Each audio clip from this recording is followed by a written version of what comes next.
Hi guys, welcome back. So let's carry on and try to finish the quantum harmonic oscillator, at least the basic, and then there will be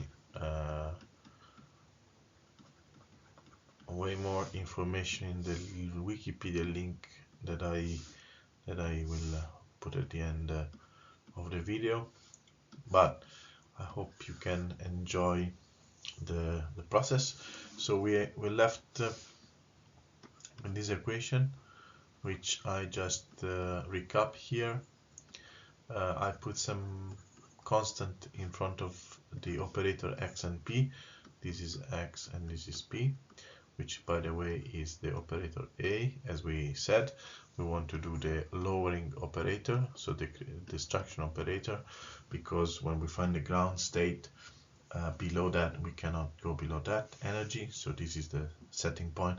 And then to find all the other states, we will just build up the energy using the A dagger operator on the state that will promote the energy on the upper state.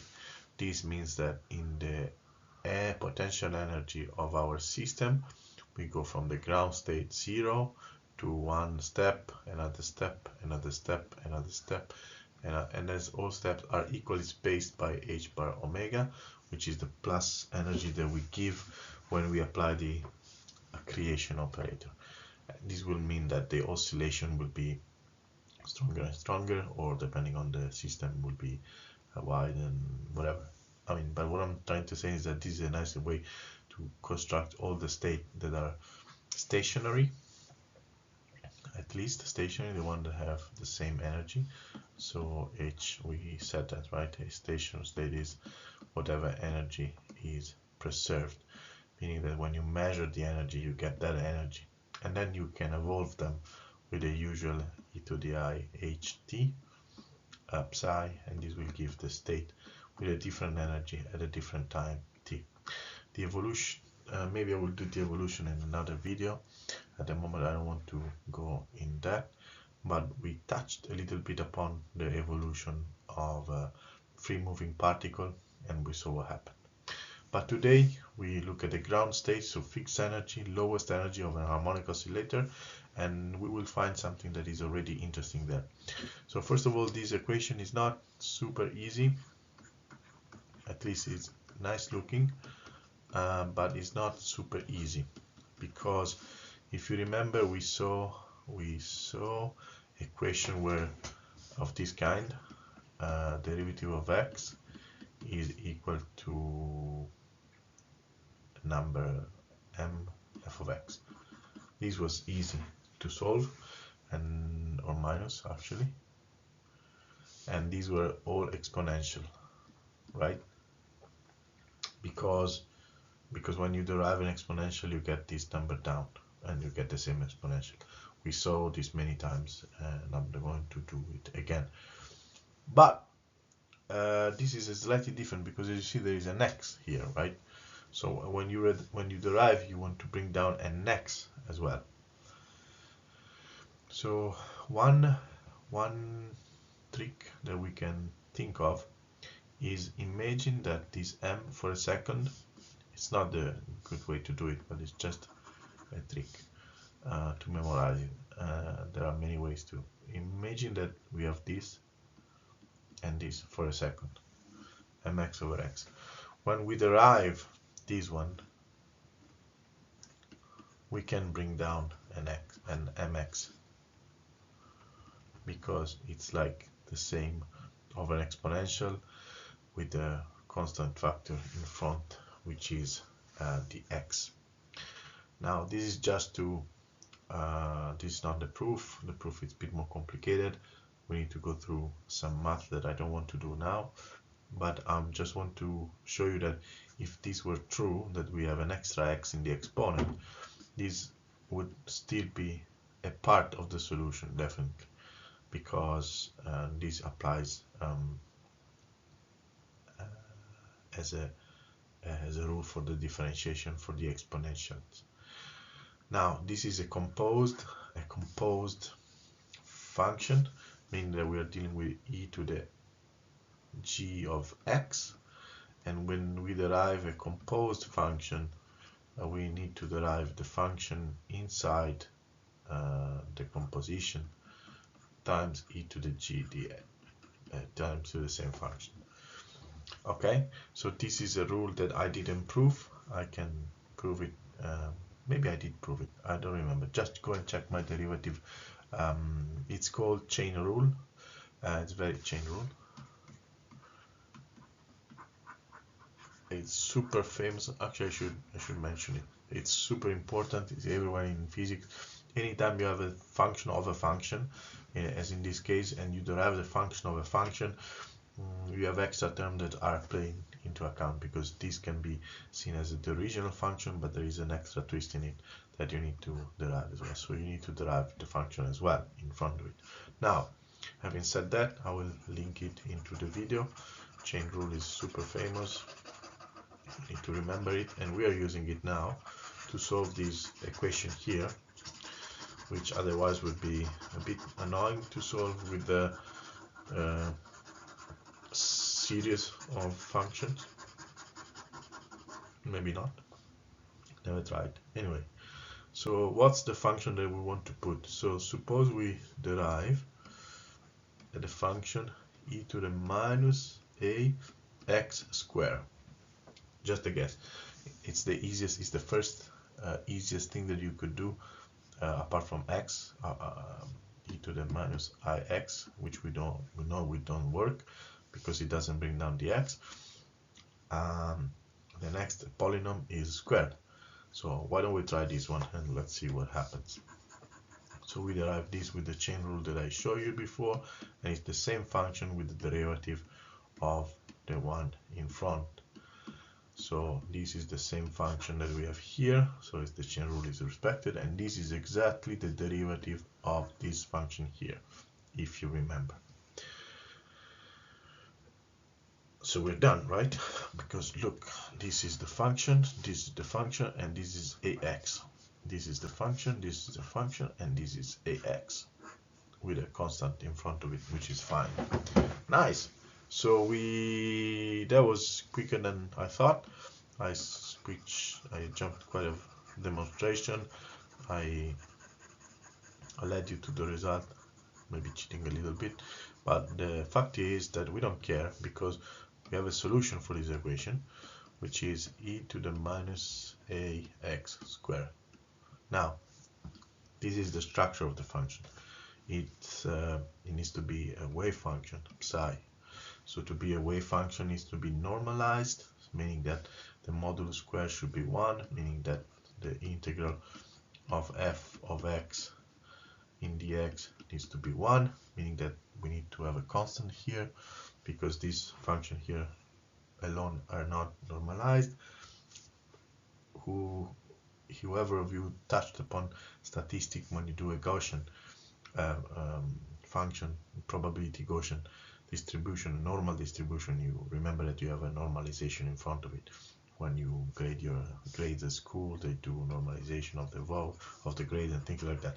I mean, I'm just saying, I don't want to remember what's the normalization factor here, but there is a number here that makes it such that it will be a proper probability distribution. By the way, the probability distribution of a Gaussian is like something like this.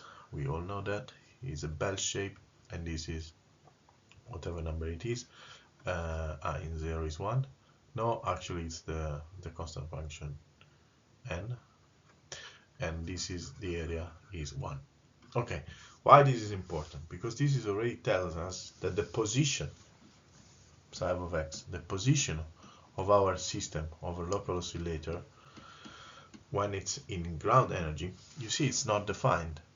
This is the solution. So you see there is a statistical, this is very cool, this is a statistical distribution that the width of the function, which is this number a, which is the standard deviation of your system, is something that tells us that your particle is not in a fixed point like a pendulum. A pendulum is there, x0 equal to 0, v0 equal to 0. This is the lowest energy point.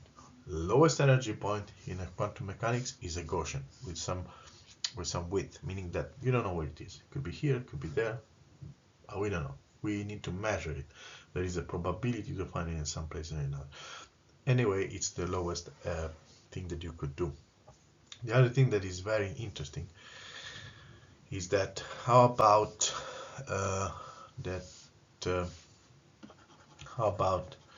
the uncertainty principle? You remember that we said that uncertainty principle tells us that you don't know, you cannot, let's say, know with accuracy, arbitrary accuracy, x and p, because they have this roughly h bar. Okay, h bar roughly bigger than that, must be bigger than that. The nice thing about an harmonic oscillator is that those states here have the nice property that they saturate this equality, meaning that they are the only states that I know of that dx and dp is equal to h bar.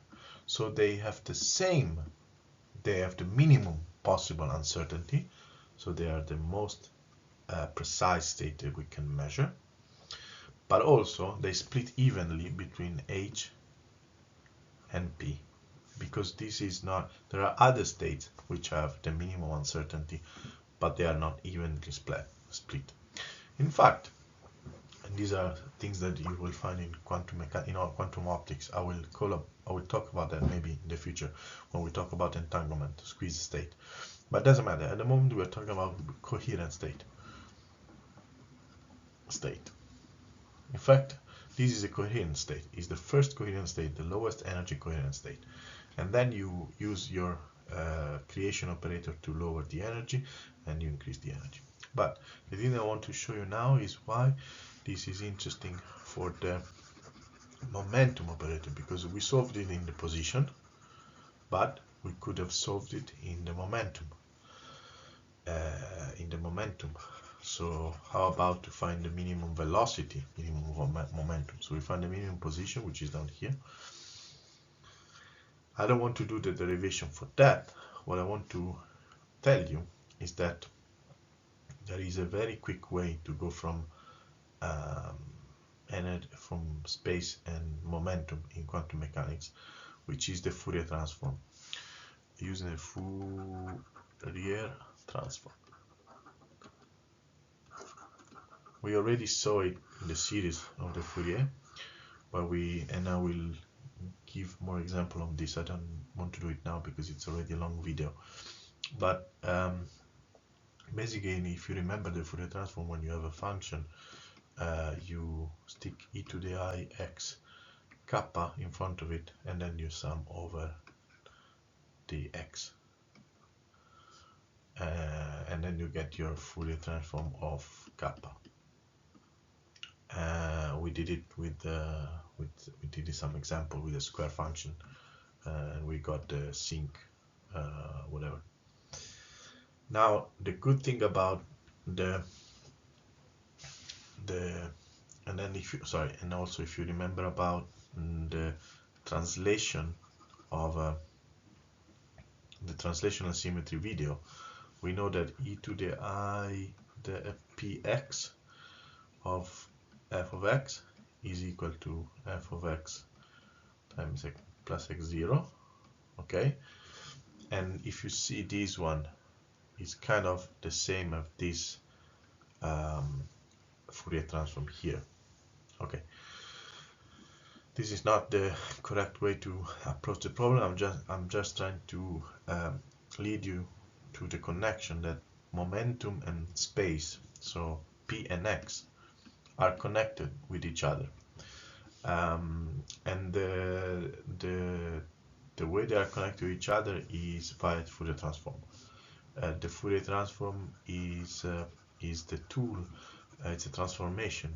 It's called a change of basis in algebra, but it's a transformation that preserves the probability, meaning that in the end you have get the same probability, but you change variable. So you look at it at a different angle. So instead of looking at the position, you look at the velocity.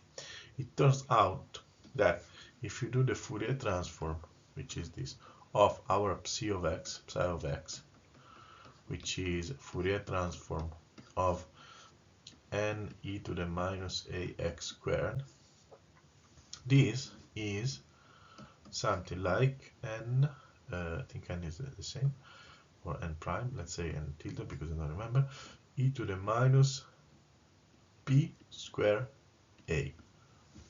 And this is important because you see that now the variance is changed. 1 over the variance.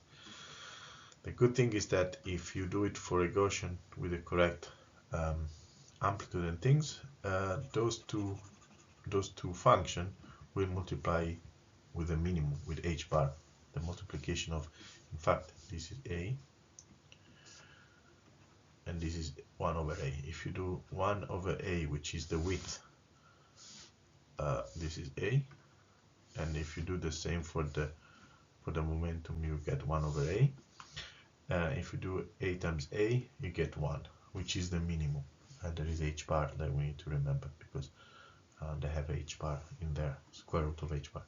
But one thing is that they have the minimum uncertainty in principle that you can find, and also they are symmetric. So they, yes. So I mean, we can plot it in 2 dimensions, but I don't want to go to the phase space at the moment, even though it's quite. Maybe I will do that when I do the squeeze state. I will talk about another way to represent this state in a complex plane. At the moment I don't want to do that. I just want to touch upon the fact that momentum and space are related by Fourier transform. That is something that we already seen. We touch upon about the Heisenberg principle, saying that these states that we found from the harmonic oscillator are the minimum uncertainty states, and they are called coherent state. And also we found that we can build upon the ground state. This is the ground state, lowest energy,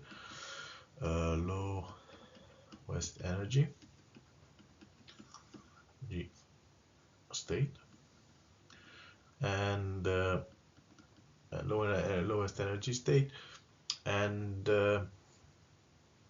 basically that's it. So we know, oh no, the other, so, and just remember that means that when you have the minimum possible, let's say, stimulus on your system, which could be this quantum particle, this quantum pendulum, if you like, in the resting position, the position is not defined, is undetermined, and the same goes with the velocity, meaning that there is uncertainty. This is like a very quantum feature, the first quantum feature that we see, to be honest.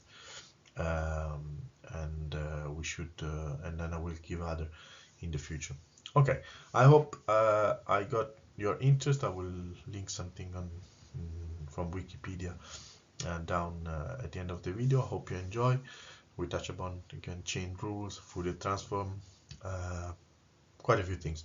It's a lot to digest, but I hope it's interesting. See you next time. Bye bye.